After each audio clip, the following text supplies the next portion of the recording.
Nicholas adalah seorang anak laki-laki yang lemah yang tinggal di tepi laut bersama ibunya. Suatu hari saat berenang di laut, Nicholas melihat apa yang tampaknya adalah mayat seorang anak laki-laki dengan bintang laut merah di perutnya. Nicholas dengan cepat berlari melintasi bebatuan gelap di pantai kotanya untuk melaporkan penemuannya kepada ibunya. Ibunya segera menyelam dan membawa kembali bintang laut tersebut, tetapi dia mengatakan tidak ada mayat di sana. Di rumah, Nicholas diberi makanan berlendir untuk makan malam, dan ibunya memberinya obat.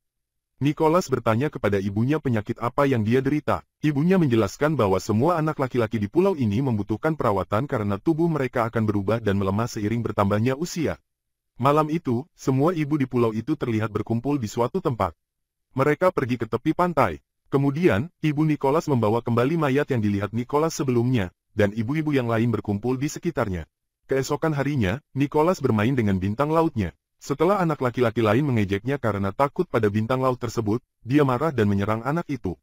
Kemudian dia memotong salah satu lengan bintang laut. Setelah ledakannya, ibunya membawanya ke rumah sakit untuk observasi rutin. Di rumah sakit, seorang dokter menyuntikkan cairan kuning ke perut Nicholas. Dia kemudian diberitahu untuk menginap 1 malam di rumah sakit. Nicholas kemudian menemukan dirinya di bangsal bersama anak laki-laki lain yang telah dioperasi serupa. Mereka mulai mempertanyakan penyakit apa yang mereka derita. Pada malam hari, terlihat perawat yang menonton video operasi caesar. Keesokan harinya, Nicholas dipulangkan dari rumah sakit. Dia mulai curiga bahwa ibunya dan perawat telah berbohong padanya. Dia mengunjungi rumah temannya, Victor, dan mereka menyelinap keluar di tengah malam untuk mengamati apa yang dilakukan para ibu. Namun, dalam perjalanan, Victor ketakutan, jadi dia berlari pulang. Nicholas melanjutkan perjalanannya untuk menemukan kebenaran. Ketika dia tiba, dia sangat terkejut dengan apa yang dia lihat. Dia melihat para wanita berbaring bersama-sama telanjang, menggeliat di lumpur, dan mengoper sebuah benda dari satu ke yang lain. Dia segera berlari pulang. Beberapa jam kemudian, di rumah, dia mengintip ibunya saat dia mandi untuk membersihkan lumpur. Dia mengamati bahwa ibunya memiliki apa yang tampak seperti penghisap di punggungnya. Kembali di rumah sakit, Nicholas menjalani pemeriksaan USG. Dengan kegembiraan ibunya yang tampak, mereka mendengar detak jantung janin. Nicholas kemudian dibawa ke sebuah ruangan untuk menginap 1 malam lagi di rumah sakit sambil menunggu operasi terakhir. Di ruangan itu, dia bertemu anak-anak lain, termasuk sahabatnya, Victor. Malam itu, Victor dioperasi. Setelah operasi, makhluk diambil dari perutnya dan dimasukkan ke dalam toples. Victor meninggal selama operasi. Di pagi hari, Nicholas bertanya kepada perawat tentang keberadaan Victor.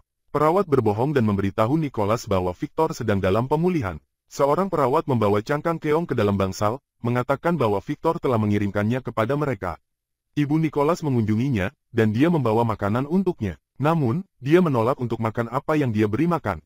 Ketika dia menjadi marah dan mulai melihat buku sketsanya, dia menuduhnya bukan ibunya. Mereka kemudian menenangkannya, dan mengambil buku gambarnya. Di rumah sakit, Nicholas menjalin persahabatan dengan salah satu perawat, Stella, yang tampaknya menyukai Nicholas. Stella diam-diam memberi Nicholas krayon dan menggambar bersamanya. Gambar Nicholas termasuk anak laki-laki mati dan bintang laut tetapi juga sepeda, mobil, gedung, dan jerapah. Stella kemudian memberitahunya sebuah rahasia. Dia menunjukkan kepada Nicholas sebuah file dengan gambar wanita dengan penghisap di punggungnya, termasuk seorang gadis muda. Malam itu, dia membawanya ke laut, menunjukkan penghisap di punggungnya, dan mengizinkannya menyentuhnya sebelum membawanya ke dalam air. Namun, karena terlalu lama berada di dalam air, Nicholas pingsan. Stella segera menyadarkannya dengan CPR. Nicholas kembali ke rumah sakit. Malam itu, dia menyelinap ke ruangan lain, di mana dia menemukan salah satu anak laki-laki. Ketika Nicholas mendekat, anak laki-laki itu meletakkan tangan Nicholas di perutnya, dan dia merasakan gerakan di tubuh anak itu. Setelah memaksa Nicholas menekan perutnya, dia mulai muntah. Nicholas lari ketakutan dan memasuki ruangan lain. Di ruangan itu, dia melihat salah satu anak laki-laki mengapung di dalam tangki. Tak lama setelah itu, dia ditangkap oleh seorang perawat. Dan dia dibawa untuk operasi terakhir. Setelah operasi, Nicholas terbangun di dalam tangki. Dia dalam keadaan terikat dan melihat apa yang tampaknya adalah 2 bayi di dalam tangki bersamanya. Dia terkejut melihat ini, dan dia pingsan. Nicholas bangun dan sekali lagi menemukan dirinya di tepi laut bersama Stella.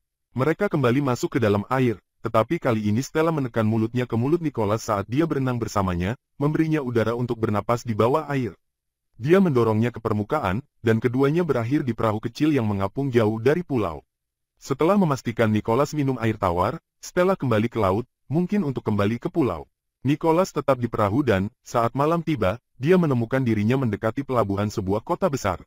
Dan itulah akhir dari film tersebut. Sekarang, untuk penjelasannya, ceritanya terjadi di sebuah tempat di tepi laut di mana kita melihat sekelompok humanoid menjalani kehidupan mereka. Tempat ini, seperti yang Anda lihat, hanya berisi anak laki-laki dan wanita dewasa. Tidak ada anak perempuan atau pria dewasa. Seperti yang ditunjukkan kemudian dalam film, wanita dewasa memiliki penghisap di punggung mereka, menunjukkan bahwa mereka adalah bentuk kehidupan berbasis air humanoid, mereka juga bernapas di bawah air. Humanoid ini adalah hasil evolusi bintang laut. Satu-satunya cara spesies ini dapat bereproduksi adalah secara seksual, karena tidak ada pria dewasa. Tampaknya satu-satunya cara untuk membuat bayi adalah dengan secara eksternal membuat zigot dan menempatkannya di perut anak laki-laki. Tubuh anak-anak ini tampaknya dapat menjadi inang janin hingga 1 titik. Setelah itu, janin harus diangkat melalui operasi dan dibesarkan secara eksternal. Terkadang, jika tubuh anak laki-laki itu bisa bertahan, mereka menempatkan anak laki-laki itu dalam tangki di mana janin tumbuh secara eksternal di dalam air sambil tetap terhubung dengan anak laki-laki itu. Seperti yang kita lihat dalam film, Nicholas diberikan obat setiap hari. Ini untuk mempersiapkan tubuhnya menjadi inang janin. Saat tiba waktunya, dia dirawat, dan zigot disuntikkan ke dalam tubuhnya. Anak-anak laki-laki lain di pulau itu menerima perlakuan yang sama. Kita bisa mengasumsikan bahwa semua anak laki-laki itu terus-menerus diculik dari kota dan dibawa ke tempat tepi laut. Dalam film, kita bisa melihat Nicholas menggambar tidak hanya seorang anak laki-laki mati dan bintang laut, tetapi juga sepeda, mobil, gedung, dan jerapah. Nicholas menggambar ini dari ingatan, karena mereka tidak dapat ditemukan di desa. Ini menunjukkan bahwa dia diculik saat masih bayi dan dibawa ke sana. Namun, anak laki-laki itu tumbuh dengan mengingat sangat sedikit dari mana asal mereka. Di awal film, Nicholas melihat mayat. Kita bisa mengasumsikan bahwa dia meninggal saat mencoba melarikan diri, dan wanita-wanita itu memilih untuk merahasiakannya. Dalam film, kita juga melihat para wanita berbaring bersama-sama telanjang, menggeliat di lumpur, dan mengoper sebuah benda dari satu ke yang lain.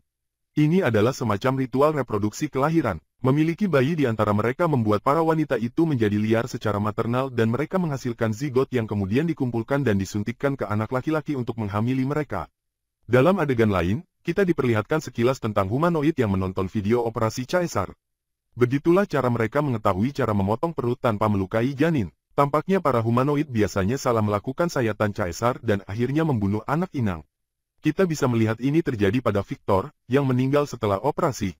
Namun, terkadang mereka bisa memotong dengan benar dan mentransfer inang ke dalam tangki inkubasi.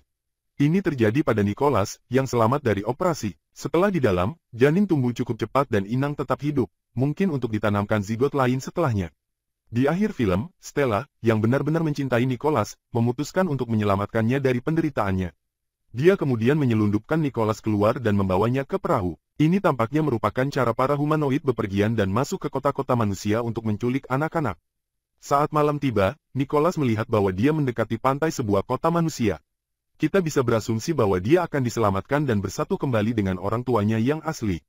Dan itulah penjelasan saya untuk film ini. Terima kasih telah menonton. Jangan lupa untuk berlangganan untuk lebih banyak video seperti ini, nyalakan notifikasi, dan berikan like untuk membantu channel ini.